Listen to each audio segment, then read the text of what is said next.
kepada umat-umatnya. Jaga lima sebelum datang yang lima. Pertama, rakyat muda sebelum tuamu. Kedua,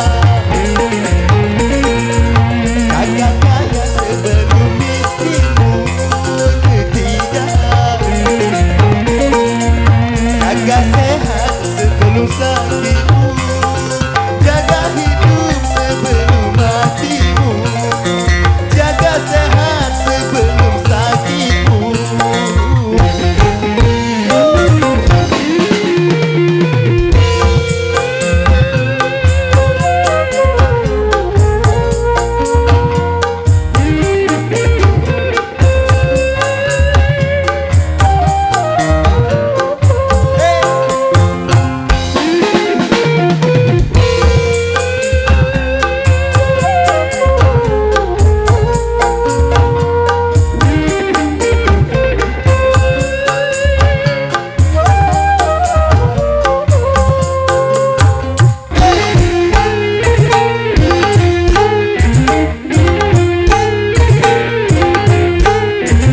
Selagi kau sehat, bekerja yang giat, usia yang muda jangan kau sia-sia.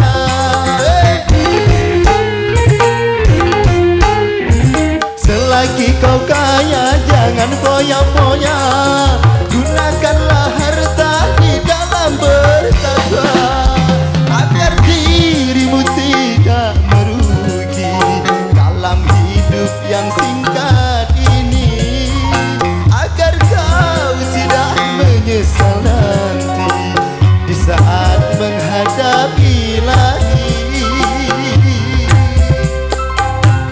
Hari itu marilah lawan semua